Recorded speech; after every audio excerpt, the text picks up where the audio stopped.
In this video, I'll be sharing with you a tutorial on how to cut and sew this stylish backless shirt. And this shirt style inspiration is from Ayamolowo stores on Instagram. So at this point, if you haven't yet subscribed, please kindly hit on the subscribe button, give this video a thumbs up. So let's dive right into today's video. Start making this dress. The first thing is to go ahead to draft out your pattern. Now I'm going to mark my button allowance. For the button allowance, I'm using 2 inches for my button allowance. After marking the 2 inches, I'll place my ruler and I'm going to connect this on a straight line to have a straight line there, which will be serving as my button allowance. I'll place my ruler and I'll mark my shoulder to bust line, shoulder to waist line, and for my shirt length I'm using 25 inches. I'm going to repeat this line on the other side of my pattern, and I'll go ahead to connect and draw a straight line at that point. After drawing out a straight line, I'll label it as bust, waist, and blouse length or shirt length. Upper part of the pattern paper, I'll mark my shoulder divided by 2, which is 14 divided by 2 is 7, and I'll come down by 1 inch. For the neckline, I'll mark 2.5 inches, and for the depth, I'm using 3 inches. Now, I'm just going to go ahead to connect. After I'm done connecting at this point, I'm going to go ahead to connect from the shoulder all the way to my shoulder slope. Now, the next step is to find my chest line, which is my bust circumference divided by 6 plus 1.5 inches. It gave me 7 inches and I'm drawing out a straight line there. I'll place my tape and I'm going to mark my shoulder divided by 2 again at this point. I'll place my ruler and I'll connect, drawing out a straight line. From the top of my shoulder, I'm going to divide my chest line into 2 equal parts, come out by ½ inch, and on the chest line of my pattern, I'll mark my bust circumference divided by 4. Now, I'm going to connect from the ½ inch down to the bust circumference divided by 4 that I have on the chest line of my pattern. Now for the neckline of this dress, why I use 2.5 inches is by the time we add our collar to it, our neckline will relax back to 3 inches. So after marking this is to insert my measurements. At the bust, I'll mark the bust circumference divided by 4, which I've already done. Now I'm going to add 1 inch for ease. Then I'll now add ½ inch for sewing allowance. Depending on how free you want this shirt to be, you can go ahead to add your ease. Here I marked the waist circumference divided by 4, added 1 inch for ease, and also added ½ inch for sewing allowance. At the blouse length, I'm going to mark my hip circumference divided by 4, add extra 1 inch, and then add ½ inch for ease also. I'll place my ruler, then connect from the waist all the way up and connect to the lower part of my pattern. After I'm done connecting, this is what I have. I'll extend the neckline towards the button allowance of this dress. I'm going to connect from the neckline all the way to the armhole of this dress this way. Now, I'll still add a dart at this side to prevent this shirt from gaping towards the armhole. Then I'll go ahead to use my marker to outline. Coming over to the lower part, I'm going to come up by 3 inches from this side, or 3.5 inches. Now I'm going to connect this going all the way down to the lower part of my shirt. After connecting this, I'll go ahead to cut out this pattern. Just like I said, we'll insert a dart towards this armhole area to avoid gaping at the armhole or bust area. So I'll go ahead to cut out some part of this shirt before going ahead to mark the darts. I'm going to place my ruler and draw a line which is about 3.5 to 4 inches dart. Mark ½ inch on both sides and I'll extend this down. So I'll be pleating out this part, or rather I'll be blending it out. Then if it doesn't match by the side, I will reconnect. So with this way, it will reduce any form of gaping you're going to have at the armhole of the dress. So I pin this down with my pin and I'm going to go ahead to cut out. Next is to cut out the back. What I'll do is to place another pattern paper, trace out towards this side, to the waist and to the lower part of my shirt. Now after marking that, I'll place my ruler, connect a straight line or slant it towards the lower part and then cut this out. After cutting this out, we are not done yet. Now I'm going to place this on the actual pattern. Now you want to mark the opening you want at the back of your shirt minus this button allowance. So I don't want to have much opening at the back of my shirt so that I can comfortably wear this out. Now I'll just cut this out. I added ½ inch in front so that I'll use it to fold it out. Now this is the upper part and the lower part. I'll place this, use it to trace out on my fabric. Now I added ½ inch at the upper and the lower part, which I'll be folding out. Now towards the armhole area, I added ½ inch and the lower part of the shirt. I'll go ahead to unpin my pattern. Now I'm going to notch the upper part of the back pattern so that I don't misplace it. After that, I'm just going to go ahead to unpin it. Now what I'll do is I'm going to join the back to the front of the shirt, right? I'm going to start with one side of this shirt. Now I'll place each other this way, pin it at the wrong side, pin it also at the lower part at the wrong side. So I'll be stitching this with ½ inch, right? I'll join it with ½ inch by the side.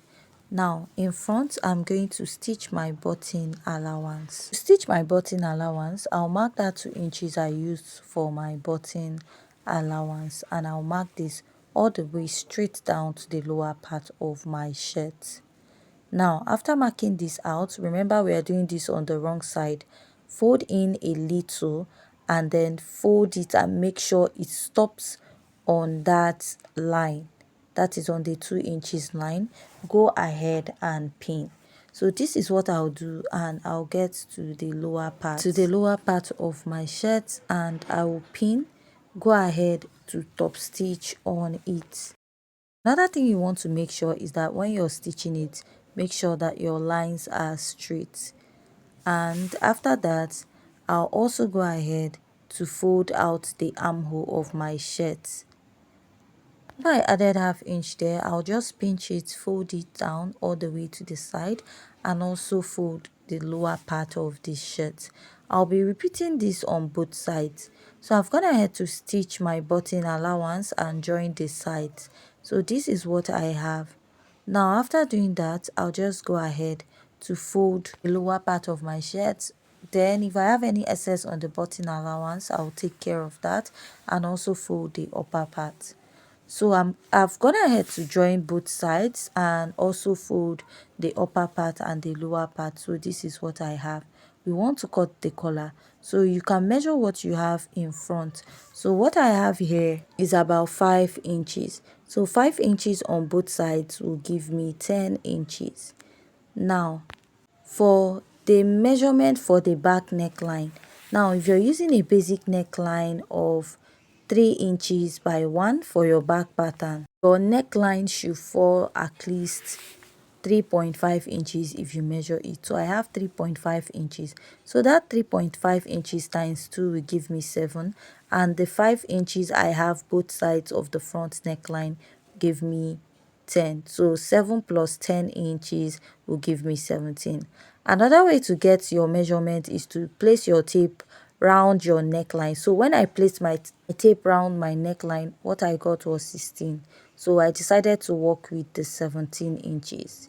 So now I'm going to cut out my collar, and what I will do is first I'll go ahead to mark out a straight line and I'll be cutting it from here. So 17 divided by 2 will give me 8.5 inches, which I'll go ahead to draw out a straight line. Now from this and a half inches, I'll go ahead to come up by ½ inch here. Now fold this into two, mark the midpoint, and I'll go ahead to come down from that ½ inch to that midpoint, come up by 1 inch for the collar stand of the shirt. I'll mark this 1 inch all the way down to the upper part. Remember, we are cutting our collar on fold. That's why instead of marking 17 inches straight, I had to divide the 17 inches into two, which gave me this 8.5 for the total neckline length of this neckline. So from here, I'll curve it a little, come in by 1 inch here. So from this point, I'll come up by 3 inches, extend my line. After that, I'll come up by 2 inches here after the collar stand, and I'll connect it. I'll come out in front of this collar to give it that little pointy collar effect, and then take it back this way. Now for this collar, we are cutting it in form of a single collar. There's no need separating your collar stand from the collar itself. I'll place this on a fabric, and I will cut out 2 pieces for the collar of this dress. So here is my collar, and I've cut it out. So I added ½ inch on top by the sides and at the lower part. So I cut it on fold, and I cut out 2 pieces. So on one part of your collar, you're going to iron an interfacing. That one will be serving as the lining or at the back of the shirt. So after that, after ironing, I'll go ahead to run a stitch round. Now this is my shirt collar. I went ahead to stitch it with ½ inch, and I'm notching it round.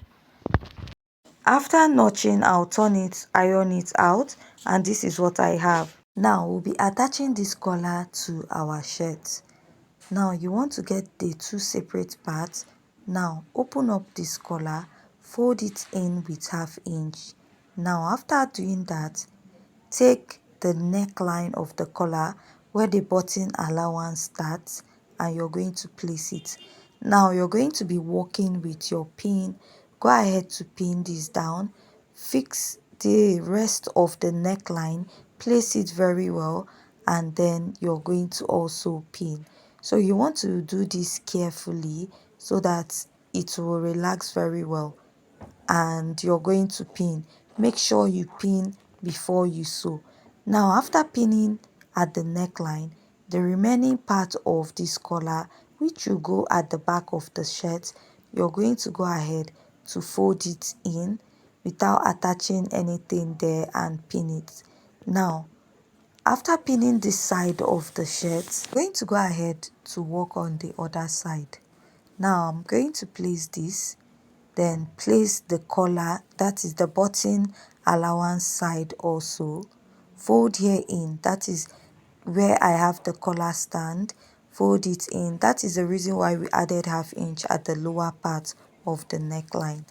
Now I'm going to go ahead to place where the button allowance starts from, in between with ½ inch, and I'm going to go ahead to pin this just like we pinned the other side of the shirt also.